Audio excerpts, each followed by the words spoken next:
Hola a todos y bienvenidos. Hoy vamos a presentar una revisión de la insuficiencia cardíaca haciendo énfasis en su etiología, clasificación, diagnóstico clínico con pruebas de laboratorio e imagenológicas y finalmente su tratamiento.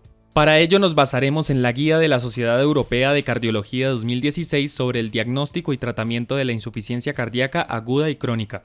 Este es un trabajo realizado por estudiantes de Medicina Interna de la Universidad de Boyacá que cursan la rotación Cardiología dirigida por Eduard Rosso Ortiz, médico internista del Hospital San Rafael de Tunja. Definición de la insuficiencia cardíaca. Es un síndrome clínico causado por una anomalía cardíaca estructural o funcional que produce una reducción en el gasto cardíaco o una elevación de las presiones intratorácicas en reposo o en estrés. Antes de la manifestación de los síntomas, los pacientes pueden presentar anomalías cardíacas estructurales o funcionales asintomáticas que son precursoras de la insuficiencia cardíaca.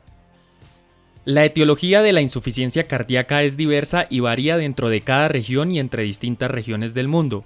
No existe acuerdo sobre un sistema único de clasificación de las causas de la insuficiencia cardíaca y algunas de las categorías potenciales se superponen. Numerosos pacientes presentan varias enfermedades cardiovasculares y no cardiovasculares que interactúan y causan insuficiencia cardíaca. La identificación de estas afecciones debe formar parte del proceso diagnóstico ya que pueden determinar el empleo de opciones terapéuticas específicas. Dentro de la etiología del miocardio enfermo encontramos enfermedad cardíaca isquémica como cicatriz miocárdica, hipertensión miocárdica, enfermedad arterial coronaria epicárdica, microcirculación coronaria anormal y disfunción endotelial.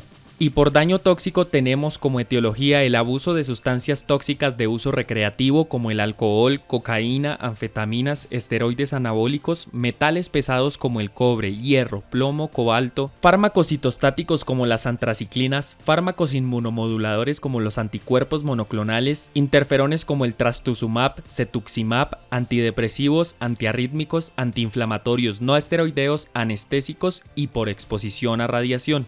Dentro del daño inmunomediado e inflamatorio tenemos etiología relacionada con infección bacteriana como por espiroquetas, infección fúngica, protozoica, parasítica como la enfermedad del Chagas, por raquitismo e infección viral como el VIH-Sida. Y no relacionado con infección como miocarditis linfocítica de células gigantes, hipersensibilidad y miocarditis eosinofílica Churg-Strauss, enfermedades autoinmunes como la enfermedad de Graves, artritis reumatoide, trastornos del tejido conectivo y lupus eritematoso sistémico. Y la etiología por infiltración está relacionada con enfermedad maligna, infiltraciones y metástasis directa, y no relacionada con enfermedad maligna como la amiloidosis, sarcoidosis, hemocromatosis, enfermedad de depósito de glucógeno como la enfermedad de Pompe y enfermedad de depósito lisosomal como la enfermedad de Fabry. Dentro de las alteraciones metabólicas tenemos hormonales como la enfermedad de tiroides y paratiroides, acromegalia, deficiencia de la hormona de crecimiento, hipercortisolemia, enfermedad de Cohn, enfermedad de Addison, diabetes, síndrome metabólico, feocromocitoma y enfermedades relacionadas con la gestación y el periparto. Y nutricionales como deficiencias en tiaminas, carnitina L, selenio, hierro, fosfatos, calcio, desnutrición compleja por malignidad, sida o anorexia nerviosa y obesidad. Y dentro de las alteraciones genéticas tenemos diversas formas como la miocardiopatía restrictiva, distrofias musculares y laminopatías. Dentro de la etiología por condiciones de cargas anormales encontramos la hipertensión o defectos estructurales de válvula o miocardio, y estos a su vez se dividen en adquiridos como la valvulopatía mitral, aórtica, tricuspidia o pulmonar y congénitos como la comunicación interventricular o interauricular y otros. Enfermedades pericárdicas como la pericarditis constrictiva y el derrame pericárdico y endomiocárdicas como la fibroelastosis endomiocárdica, estados de gasto elevado como la anemia grave, sepsis, tirotoxicosis, enfermedad de Paget, fístula arteriovenosa y embarazo, sobrecarga de volumen por insuficiencia renal, sobrecarga de fluidos diatrógena, taquiarritmias como las arritmias auriculares y ventriculares y bradirritmias por disfunciones del nódulo sinusal y alteraciones de la conducción también son etiología de la insuficiencia cardíaca. Para la clasificación de la insuficiencia cardíaca se basa en la determinación de la fracción de eyección del ventrículo izquierdo. Comprende un amplio espectro de pacientes, desde aquellos con una fracción de eyección del ventrículo izquierdo normal considerada típicamente como mayor o igual al 50%, o una insuficiencia cardíaca con fracción de eyección conservada, a aquellos con una fracción de eyección del ventrículo izquierdo reducida típicamente considerada como menor del 40%. Los pacientes con una fracción de eyección del ventrículo izquierdo en la banda del 40 al 49% representan una zona gris, que ahora definimos como insuficiencia cardíaca con fracción de eyección del ventrículo izquierdo en rango medio. La diferenciación de los pacientes con insuficiencia cardíaca según la fracción de eyección del ventrículo izquierdo es importante, dada su relación con diferentes etiologías subyacentes, características demográficas, comorbilidades y respuesta a los tratamientos. El diagnóstico de la insuficiencia cardíaca con fracción de eyección conservada es más complejo que el diagnóstico de la insuficiencia cardíaca con fracción de eyección reducida. Los pacientes con insuficiencia con fracción de eyección conservada generalmente no presentan una dilatación del ventrículo izquierdo, pero en su lugar normalmente tienen un aumento del grosor de la pared de este ventrículo o un aumento del tamaño de la aurícula izquierda como signo del aumento de las presiones de llenado. La mayoría tiene signos adicionales de capacidad de llenado o de succión del ventrículo izquierdo afectada, también clasificada como disfunción diastólica, que se considera generalmente como la causa más probable de insuficiencia cardíaca en estos pacientes, de ahí el término insuficiencia cardíaca diastólica. No obstante, en gran parte de los pacientes con insuficiencia cardíaca con fracción de eyección reducida, llamada previamente insuficiencia cardíaca sistólica, tienen también disfunción diastólica, y en pacientes con fracción de eyección conservada también se encuentran leves anomalías de función sistólica. Por ello, se prefiere emplear los términos de fracción de eyección del ventrículo izquierdo conservada o reducida en lugar de función sistólica conservada o reducida. Los pacientes con insuficiencia cardíaca con fracción de eyección media probablemente tengan una disfunción sistólica leve, pero con características de disfunción diastólica. Los pacientes sin enfermedad miocárdica del ventrículo izquierdo detectable pueden tener otras causas de la insuficiencia cardíaca como hipertensión pulmonar, valvulopatías, etc. Los pacientes con enfermedades no cardiovasculares, por ejemplo anemia, enfermedad pulmonar, renal o hepática, pueden tener síntomas parecidos o idénticos a los de insuficiencia cardíaca, y cada uno de ellos puede complicar o exacerbar el síndrome de la insuficiencia cardíaca. A menudo los síntomas no son específicos y por lo tanto no ayudan a discriminar entre la insuficiencia cardíaca y otros problemas. Algunos signos como la presión venosa yugular elevada y el desplazamiento del pulso apical pueden ser más específicos pero más difíciles de detectar y menos reproducibles. Los signos y síntomas pueden ser especialmente difíciles de identificar e interpretar en personas obesas, ancianos o con enfermedad pulmonar crónica. Los pacientes más jóvenes con insuficiencia cardíaca suelen tener etiología, presentación clínica y evolución diferentes que los de más edad. Los síntomas más típicos son disnea, ortopnea, disnea paroxística nocturna, tolerancia al ejercicio disminuida, fatiga, cansancio, más tiempo hasta recuperarse del ejercicio e inflamación de tobillos. Los signos más específicos son presión venosa yugular elevada, reflejo hepatoyugular, tercer sonido cardíaco, es decir, ritmo galopante e impulso apical desplazado lateralmente. También tenemos síntomas menos típicos como tos nocturna, sibilancias, sensación de hinchazón, pérdida de apetito, confusión, especialmente en ancianos, decaimiento, palpitaciones, mareo, síncope y vendopnea. También tenemos signos menos específicos como aumento de peso de 2 kilogramos por semana, pérdida de peso en insuficiencia cardíaca avanzada, pérdida de tejido, soplo cardíaco, edema periférico, crepitantes pulmonares, derrame pleural que se puede evidenciar con menor entrada de aire y matidez a la percusión en las bases pulmonares, taquicardia, pulso irregular, taquipnea, respiración de Cheyne-Stokes, hepatomegalia, ascitis, extremidades frías, oliguria y presión de pulso estrecha. La concentración plasmática de péptidos natriuréticos puede emplearse como prueba diagnóstica inicial, especialmente en un contexto no agudo cuando no se dispone inmediatamente de ecocardiografía. La elevación del péptido natriurético ayuda a establecer un diagnóstico inicial de trabajo para identificar a los pacientes que requieren pruebas cardíacas adicionales. Los pacientes con concentraciones inferiores al valor de corte para excluir una disfunción cardíaca importante no requieren ecocardiografía. El límite superior de lo normal en el contexto no agudo para péptidos natriuréticos del tipo B es de 35 picogramos sobre mililitro y para la fracción aminoterminal del péptido natriurético de tipo B es de 125 picogramos sobre mililitro. En el contexto agudo deben emplearse títulos más altos, BNP menor de 100 picogramos sobre mililitro, ProBNP menor de 300 picogramos sobre mililitro, y el valor de la región media del péptido natriurético auricular de tipo A ProANP menor de 120 picomoles sobre litro. Los valores diagnósticos se aplican igualmente a la insuficiencia cardíaca con fracción de eyección reducida y a la insuficiencia cardíaca con fracción de eyección conservada. Como media, los valores son más bajos en la insuficiencia cardíaca con fracción de eyección conservada que en la insuficiencia cardíaca con fracción de eyección reducida. En los umbrales mencionados, los valores predictivos negativos son muy similares y altos, 0,94 y 0,98 tanto en agudos como en no agudos, pero los valores predictivos positivos son más bajos en no agudos de 0,44 a 0,57 y en agudos de 0,66 a 0,67. Por lo tanto, el uso del péptido natriurético se recomienda para descartar insuficiencia cardíaca, pero no para establecer su diagnóstico. La elevación del péptido natriurético puede producirse por numerosas causas cardiovasculares y no cardiovasculares que reducen su capacidad diagnóstica en la insuficiencia cardíaca. Entre ellas, la fibrilación auricular, la edad y la insuficiencia renal son los factores más importantes que impiden la interpretación de las determinaciones de péptido natriurético. Un electrocardiograma anormal aumenta la probabilidad del diagnóstico de insuficiencia cardíaca, pero esta prueba tiene una especificidad baja. Algunas anomalías en el electrocardiograma dan información sobre la etiología, por ejemplo, infarto agudo de miocardio, y algunos hallazgos electrocardiográficos pueden proporcionar indicaciones para el tratamiento, ejemplo, anticoagulación para la fibrilación auricular y marcapasos para la bradicardia. La ecografía es la prueba más útil y disponible para establecer el diagnóstico en pacientes con sospecha de insuficiencia cardíaca.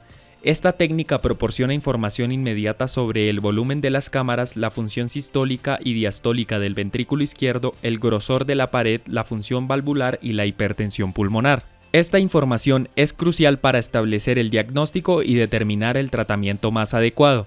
Si se sospecha en un paciente insuficiencia cardíaca de presentación no aguda, se debe hacer evaluación de la probabilidad de insuficiencia cardíaca. Lo primero a realizar es una historia clínica donde evidenciamos enfermedad arterial coronaria como infarto de miocardio, revascularización, historia de hipertensión arterial, exposición a fármacos cardiotóxicos o radiación, uso de diuréticos, ortopnea y disnea paroxística nocturna. En segundo lugar, se debe hacer una exploración física donde evidenciemos estertores, edema bilateral del tobillo, soplo cardíaco, ingurgitación venosa yugular y latido apical desplazado o ampliado lateralmente. Y en tercer lugar, se debe realizar un electrocardiograma para evidenciar cualquier anomalía. Si no hay antecedentes en la historia clínica, no hay hallazgos en la exploración física ni en el electrocardiograma, es porque la insuficiencia cardíaca es improbable y hay que considerar otro diagnóstico. Si encontramos hallazgos en al menos uno de los anteriores criterios, se debe determinar el valor de un péptido natriurético. El valor de referencia para el ProBNP es mayor o igual a 125 picogramos sobre mililitro y para el BNP mayor o igual a 35 picogramos sobre mililitro. Si los péptidos natriuréticos están por encima del valor de referencia, se debe realizar una ecocardiografía. Si se confirma la insuficiencia cardíaca, se debe determinar la etiología e iniciar el tratamiento adecuado. Si los péptidos natriuréticos están por debajo del valor de referencia o la ecografía es normal, la insuficiencia cardíaca es improbable y se debe considerar otro diagnóstico. En caso que nos encontremos en un centro en que la determinación de péptidos natriuréticos no es habitual, se debe realizar de una vez la ecocardiografía. El diagnóstico de la insuficiencia cardíaca con fracción de eyección conservada, especialmente en el típico paciente mayor con comorbilidades y sin signos obvios de sobrecarga central de fluidos, es laborioso y además carece de un método estándar validado. Para mejorar el diagnóstico de la insuficiencia cardíaca con fracción de eyección conservada, hay que apoyarse en mediciones objetivas de disfunción cardíaca en reposo o durante el ejercicio, por tanto requiere las siguientes condiciones. Presencia de signos o síntomas de insuficiencia cardíaca. Fracción de eyección conservada definida como fracción de eyección del ventrículo izquierdo mayor o igual al 50% o de 40 a 49% para la insuficiencia cardíaca con fracción de eyección media. Altas concentraciones de péptidos natriuréticos BNP mayor a 35 picogramos sobre mililitro o ProBNP mayor a 125 picogramos sobre mililitro. Datos objetivos de otras alteraciones cardíacas funcionales o estructurales subyacentes. En caso de incertidumbre, podría ser necesario realizar una prueba de estrés o determinar de manera invasiva un aumento de las presiones de llenado del ventrículo izquierdo para confirmar el diagnóstico. Es importante tener en cuenta que la valoración inicial incluye el diagnóstico clínico y la determinación de la fracción de eyección del ventrículo izquierdo mediante ecografía. Podemos recurrir a imagen cardíaca y otras pruebas cardíacas, como radiografía de tórax, ecocardiografía transtorácica para la evaluación de la función sistólica ventricular izquierda, evaluación de la función diastólica ventricular izquierda, evaluación de la función ventricular derecha y presión arterial pulmonar, ecocardiografía transesofágica, ecocardiografía de estrés y resonancia magnética cardíaca. También podemos recurrir a tomografía computarizada por emisión de fotón único y ventriculografía con radionucleótidos, tomografía por emisión de positrones, otras pruebas diagnósticas como pruebas genéticas en la insuficiencia cardíaca, tomografía computarizada cardíaca y angiografía coronaria. Se recomienda o se debe considerar las siguientes pruebas diagnósticas en la evaluación inicial del paciente con insuficiencia cardíaca de nuevo diagnóstico para determinar si requiere tratamientos específicos y determinar causas reversibles o tratables de la insuficiencia cardíaca y las comorbilidades que interfieren en esta. Se recomienda hemoglobina y recuento leucocitario, sodio, potasio, urea, creatinina con tasa de filtración glomerular, función hepática, bilirrubina, AST, ALT, GGTP, glucosa, hemoglobina glicosilada, perfil lipídico, TSH, ferritina, saturación de transferrina, capacidad total de fijación del hierro y péptidos natriuréticos. Para el tratamiento, si tenemos un paciente con insuficiencia cardíaca con fracción de eyección reducida sintomática, se debe iniciar con un inhibidor de la enzima convertidora de angiotensina más un beta bloqueador y un diurético de asa, este último con el fin de aliviar los signos y síntomas de congestión. Si el paciente sigue sintomático y con una fracción de eyección del ventrículo izquierdo menor a 35%, se debe añadir un antagonista de los receptores de mineralocorticoides como la espironolactona y aumentar hasta la dosis máxima basada en la evidencia. Si el paciente sigue sintomático y con una fracción de eyección del ventrículo izquierdo menor a 35%, se debe considerar cambiar el IECA por un ARA2, reajustar la dosis del IECA o sustituir por un inhibidor de la neprilicina y del receptor de angiotensina como el sacubitrilo valsartán. Si el paciente tiene ritmo sinusal y una duración del complejo QRS mayor o igual a 130 milisegundos, se debe evaluar la necesidad de una terapia de resincronización cardíaca. Si el paciente tiene un ritmo sinusal y una frecuencia cardíaca mayor o igual a 70 latidos por minuto, se debe considerar la ivabradina. Los tratamientos pueden combinarse cuando esté indicado. Si el paciente, a pesar de lo anterior, tiene síntomas resistentes, se debe considerar la administración de digoxina, hidralazina y dinitrato de isosorbida o dispositivo de asistencia ventricular izquierda, y si no, considerar como última opción el trasplante cardíaco. Si no presenta síntomas resistentes, no son necesarias medidas adicionales y se debe considerar reducir la dosis de diuréticos. Para aliviar los signos y síntomas de congestión se deben administrar diuréticos. Si la fracción de eyección del ventrículo izquierdo es menor al 35% a pesar de tratamiento óptimo o en caso de historia de taquicardia ventricular o fibrilación auricular, se debe optar por un desfibrilador automático implantable. Tratamiento no recomendado para pacientes sintomáticos con insuficiencia cardíaca y fracción de eyección reducida. Tenemos las estatinas, anticoagulantes orales, excepto en pacientes con diagnóstico de fibrilación auricular, inhibidores de la renina, bloqueadores de los canales de calcio no dihidropirimidínicos, algunos de ellos aumentan el tono simpático y pueden tener un perfil de seguridad negativo en la insuficiencia cardíaca con fracción de eyección reducida. Dentro del tratamiento no quirúrgico de la insuficiencia cardíaca con fracción de eyección reducida mediante dispositivos tenemos el desfibrilador automático implantable, terapia de resincronización cardíaca y otros dispositivos eléctricos implantables. Para el tratamiento de la insuficiencia cardíaca con fracción de eyección conservada tenemos los diuréticos, beta bloqueadores, antagonistas del receptor de mineralocorticoides, inhibidores de la enzima convertidora de angiotensina, antagonistas del receptor de la angiotensina 2 y anticoagulantes. Para pacientes en ritmo sinusal hay algunos datos de que el nebivolol, la digoxina, la espironolactona y el cadesartán pueden reducir las hospitalizaciones por insuficiencia cardíaca. Para los pacientes en fibrilación auricular no parece que los beta bloqueadores sean efectivos y no se ha estudiado la digoxina. El tratamiento hipolipemiante oral de primera línea para los pacientes con insuficiencia cardíaca con fracción de eyección conservada e insuficiencia cardíaca con fracción de eyección media debe ser la metformina. La empaglifosina mostró una reducción de la presión arterial y el peso corporal probablemente debido a una glucosuria y diuresis osmótica.